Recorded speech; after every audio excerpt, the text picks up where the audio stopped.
Bienvenidos oyentes de Radio Sefarad a este mensuario Identidad, a este Identidad desde Uruguay aquí en Radio Sefarad. Hoy tenemos el placer de contar con el escritor Daniel Lerner, o al menos él se aventura a escribir en otras actividades que desarrolla. Esta es la que hoy nos acerca hasta Radio Sefarad. ¿Qué tal, Daniel? Muy bien. Aquí estamos. Vamos allá, vamos a compartir este espacio para conocer los orígenes históricos del pueblo israelita en ese compendio de trabajos que ha venido realizando y que se publicaron, si alguien está interesado en leerlos, en un libro, en Israelitas del Canaán, publicado ya en Buenos Aires, allá por el 2013. Háblenos de estos orígenes. Sí, cómo no. Surge como una inquietud de querer desvelar el propio origen de uno mismo, ¿no es cierto? Entender de dónde venimos porque evidentemente que las teorías bíblicas, los escritos bíblicos, contenidos míticos, desvirtúan el verdadero origen del pueblo de Israel porque estaba asignado por ideología vista, por intereses religiosos y políticos de Judá, del Reino del Sur, y de algún modo desdibujaron el origen del pueblo israelita. El fenómeno de surgimiento del pueblo israelita, tal como figura en la Biblia, de un pueblo liberado de Egipto, de esclavos liberados de Egipto, es un mito. En realidad no ocurrió eso. El pueblo israelita, de manera recurrente y cada tantos años, debía moverse hacia Egipto, hacia el delta oriental, en busca de grano, tal como cuenta el cuento de la historia de la familia de los hermanos de José, que viajaron a buscar trigo, ¿no es cierto?, en un año de sequía.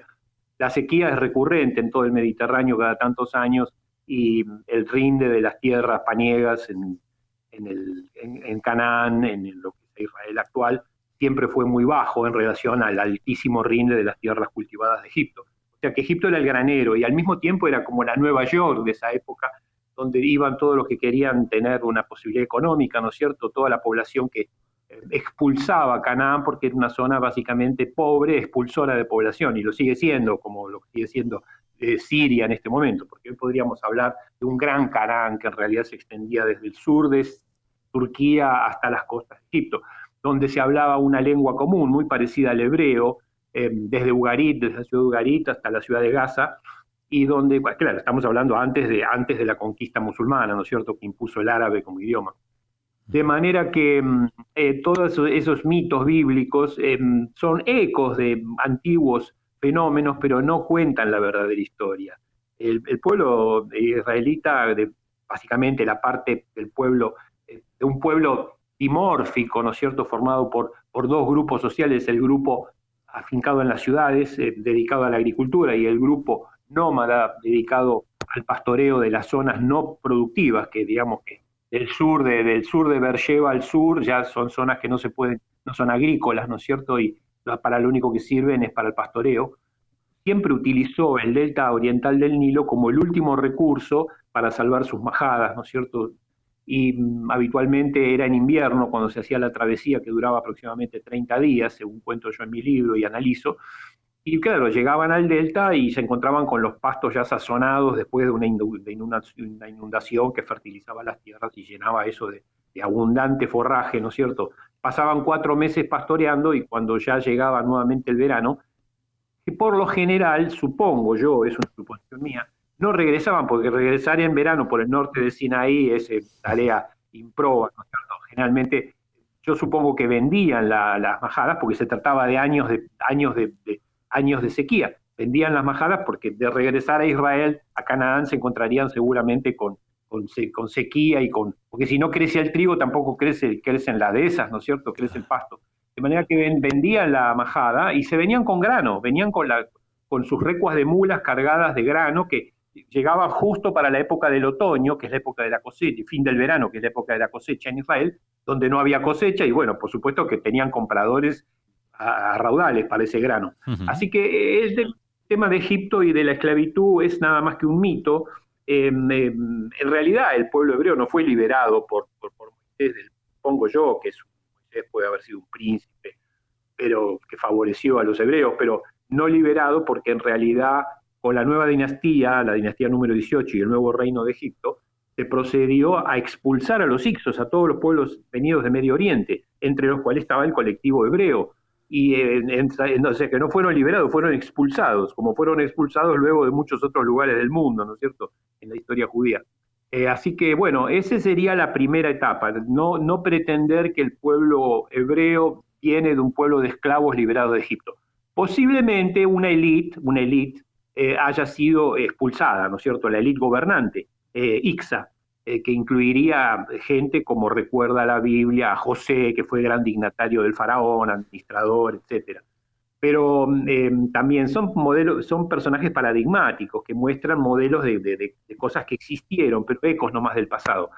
El pueblo, la gran mayoría semítica que habitaba el delta oriental, nunca se fue. De hecho, la población del delta oriental de Egipto es semítica, como un continuum que va desde el delta oriental hasta Siria, ¿no es cierto? Eran todos semitas que habitaban en esa región, que era una región poco controlada por los egipcios. De manera tal que allí tenemos el origen, la negación del primer origen bíblico de un pueblo de esclavos liberados. Como digo, puede ser que una élite sí haya sido expulsada y, bueno, como tal, retornado a la zona de Canaán y, bueno, reintegrado a sus zonas originales.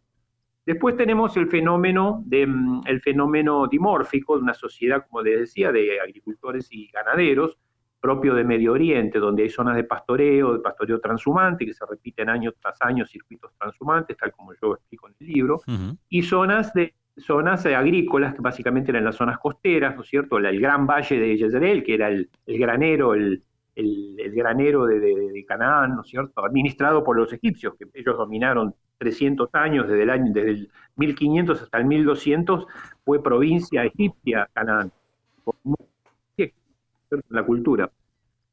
Bueno, y entonces tenemos que esa conformación dicotómica de la sociedad llevó a que en los pastoreos, en el régimen de pastoreo transhumante, los nómades, los pastores, durante el verano ascendían a las partes altas, donde encontraban abundante comida ya sazonada, porque en las zonas altas llueve más durante el invierno. Entonces, cuando llegás en verano, te encontrás con mucho pasto. Bueno, esas zonas altas son el origen del trigo. El norte de Israel y Siria son el origen del trigo cultivado. Por supuesto, variedades indígenas antiguas, no las modernas que son mejoradas genéticamente, que han sido seleccionadas. Así que ahí tenemos otro componente, un componente de transhumancia que fue adentrándose en las zonas altas de Israel, en el macizo central, y constituyendo posiblemente núcleos fijos de pastores que por ahí algunos sí descendían durante el verano, durante el invierno volvían a las zonas bajas, pues son más calientes y enteras. Pero algunos se fueron quedando en forma permanente. Y después tenemos un tercer elemento de componente del origen del pueblo israelita, que tiene que ver con un proceso de desintegración social que ocurrió hacia fines de la era de bronce, donde se derrumbaron todos los reinos, ¿no es cierto?, de Medio Oriente, y se disolvieron las sociedades estratificadas que habían, por ejemplo, todos los pequeños reinos que existían en Canaán, desde Megiddo, Becheán, Acco, Anaharat, Gaza, eran todos pequeños régulos que tenían su sistema de vida muy evolucionada, muy urbana, pero también, por supuesto, aplicaban impuestos y mucha opresión en los poblados circundantes que constituían su zona, ¿no es cierto?, de dominio.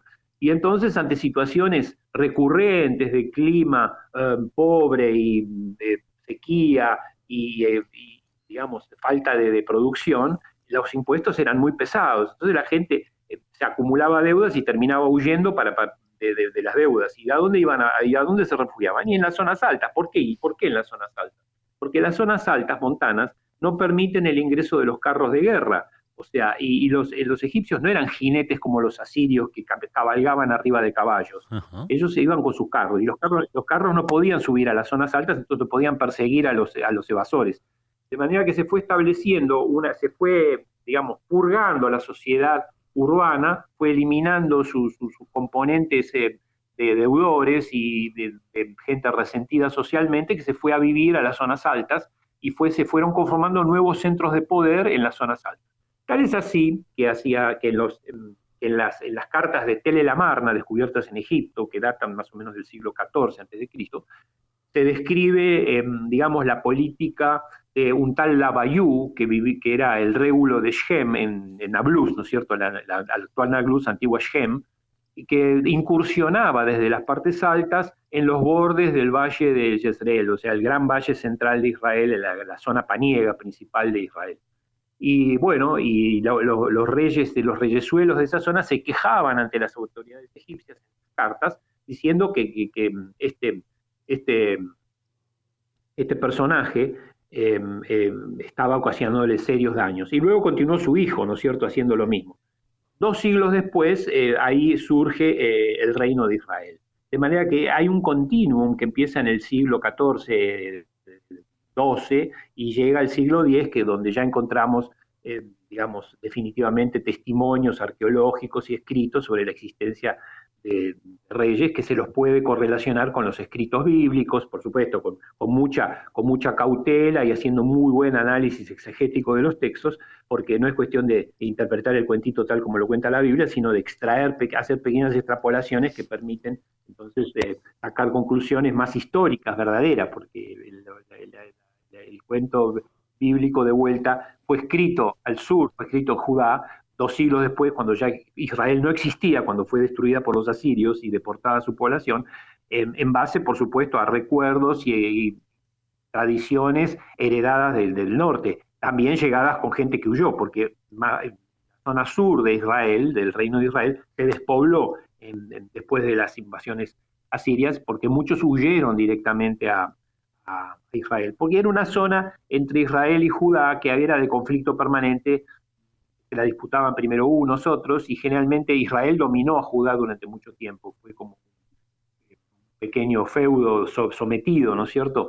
Luego, cuando Israel desaparece, Judá toma preeminencia, además Judá captó mucha población que huyó de Israel, y ahí se empezó a desarrollar el mito del gran pueblo, del gran Reino Unido, el gran Israel, que fue una construcción, un constructo literario, ¿no es cierto?, e ideológico. De manera que, bueno, ahí tenés elementos más o menos constitutivos del origen de Israel, más histórico, digamos, que mítico. Bueno, yo en el libro hago un análisis, empiezo refiriéndome a la región mediterránea, que es la zona, digamos, física donde vivieron los israelitas, y si bien los israelitas son de la zona del macizo central, alejados 50, 30, 40 kilómetros de la costa, en realidad provienen de la costa, porque la mayor parte de ellos desertó de las ciudades costeras. O sea que era gente mediterránea, metida en la cultura mediterránea, metida en un clima mediterráneo, un clima muy áspero, extremo, difícil, ¿no es cierto?, durante el verano principalmente, que no llueve nada, en esa zona no cae una gota de agua, no es como en España que por ahí le llueve en verano, allá no llueve nada. Recién las lluvias empiezan en otoño. Y entonces, toda esa región mediterránea hay una convergencia cultural que va desde Grecia hasta Egipto, pasando por Medio Oriente, por los pueblos de Medio Oriente, Siria, Líbano, la actual Siria, Líbano, lo que era Canaán o hoy Israel.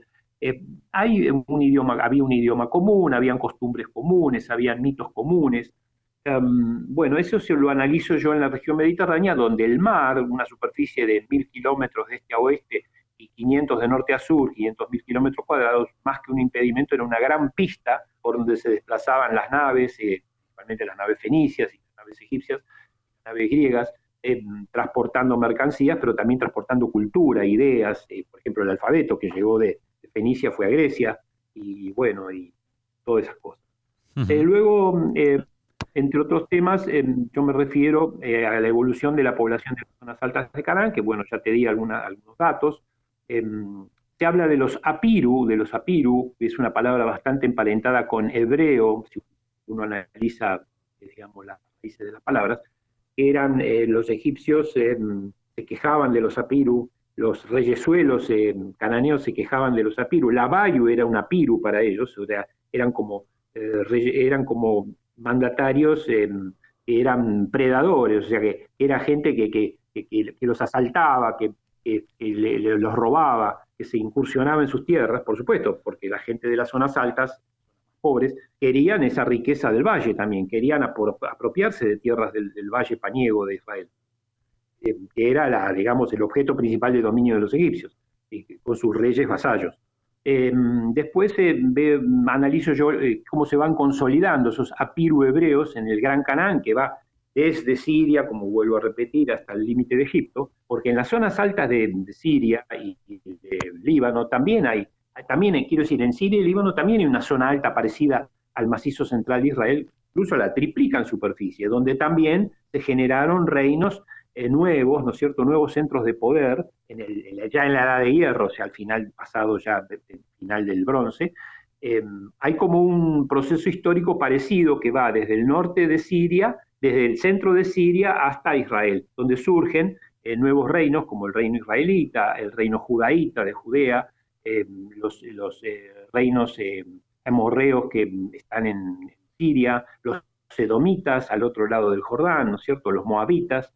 Son todos nuevos centros de poder independizados del poder egipcio, porque Egipto, a partir del siglo XII, del siglo XIII, del año 1200, deja de dominar, deja Canaán, abandona Canaán por un proceso interno de disolución, un proceso que dejaron de actuar, digamos, más colonialísticamente y se concentraron en sus propios problemas internos los egipcios. Y entonces esa falta de opresión egipcia permitió que se desarrollaran todos estos nuevos reinos. O sea que el reino de Israel, el reino de Judá, no son fenómenos aislados, son parte de un proceso, de un fenómeno generalizado en la zona. Después, sobre la transhumancia al delta oriental del Nilo, ya te hice algún comentario. Yo analizo el calendario egipcio, que es muy interesante el tema del calendario egipcio, porque da cuenta, digamos, según las distintas épocas, cómo funciona la mecánica del crecimiento del río y cómo está relacionado eso con la llegada y salida de los pastores, ¿no es cierto? Daniel, disculpe que le interrumpa, se nos va acabando el tiempo en este momento en que hablamos de ese calendario egipcio, así que me gustaría que nos comentase dos cosas, un poco cerrar estos asuntos sobre el libro y quién le gustaría que lo leyese, por supuesto los amantes de la historia, pero ¿qué otro público? Bueno, yo podría decir que para cerrar quería comentar un par de elementos interesantes que tiene el libro, que son muchas comparaciones. Por ejemplo, hay comparaciones entre los mitos, hablando de la convergencia cultural en el Mediterráneo oriental. Por ejemplo, la onomástica, la mitología comparada, paralelos lingüísticos, todas esas cosas están tratadas en el libro. La expansión a occidente de los semitas, principalmente los semitas, la gente del Líbano, la antigua gente del Líbano, ¿no es cierto?, de las ciudades de Zor, de Tzur y de los fenicios, que se fueron expandiendo hacia occidente y llegaron hasta España, a fundar, digamos, factorías en el sur de España, en el Levante español. De manera que esa parte de cultura comparada, está muy desarrollada en el libro y es muy interesante, porque demuestra, por ejemplo, el idioma común, las costumbres comunes, costumbres como las costumbres de la época del Día del Perdón eran comunes en toda la zona de Grecia. La gente se arrepentía ante la llegada del periodo de roturación de las tierras y pedía a Dios que perdone y que mande lluvias, y es de manera que hay un culto común que se desarrolló en toda la zona. Bueno, eso sería, digamos, a título de cierre de la charla. ¿A quién va dirigido? Bueno, esto tiene que ir dirigido, debería ir dirigido a todos aquellos que les interese saber la verdad de la milanesa, porque la Biblia evidentemente es un escrito muy interesante, muy rico y da mucho, hay mucho para sacar de ahí, pero no es la verdad histórica, es una parte de la verdad histórica, mezclada con mucho mito, con religión y mito e intereses de tipo religiosos y políticos de esa época, ¿no es cierto? Estupendo. Cualquier persona que le interese saber el fondo de la crítica histórica, la verdad que hay detrás de la historia, podría dirigir el libro. Está en Google Books, se puede encontrar. En fin, también no está disponible en forma digital, o sea, en ebook. no lo edité en ebook, solamente se puede conseguir en el Duncan de Buenos Aires, pero lo pueden pedir y Duncan se lo manda, ¿no? Estupendo, pues es Israelitas del Canaán. Dos palabras más. Por supuesto. Este libro lo terminé en el 2013, y 2013 hasta ahora han pasado 9 años, durante los cuales seguí trabajando en todos estos temas, pero con mucha más información ya a partir de Academia Edu, de los trabajos que me llegaban de tipo académicos, a través en inglés, a través de internet, con los cuales constituí toda una biblioteca de temas. Y tengo toda una serie de artículos publicados que yo te los puedo mandar a la dirección de email, la dirección de WhatsApp. Por ejemplo, trabajos sobre la secta de Qumran, trabajos sobre el origen de las 10 tribus perdidas y el origen del pueblo ashkenazita, el pueblo europeo, judío oriental, no central, judíos de Occidente, digamos, ¿no? Y en fin, todas esas cosas y muchos trabajos de ese tipo, sobre la época de Jesús, el Jesús histórico, todas esas cosas son los temas que yo seguí trabajando, y pienso armar una segunda antología con todos esos temas. En algún momento la he de publicarla, tengo planeado hacerlo. Bueno, pues esperamos que así sea y que lo puedas compartir aquí con nosotros, con los oyentes de Radio Sefarad, en este Identidad desde Uruguay o en otro de los tantos programas que pueden encontrar en nuestra página web. Gracias, Daniel Lerner, por compartir estos minutos y hablarnos de esos orígenes históricos del pueblo israelita aquí en Radio Sefarad. Bueno, gracias a ustedes por la convocatoria. Muchas gracias.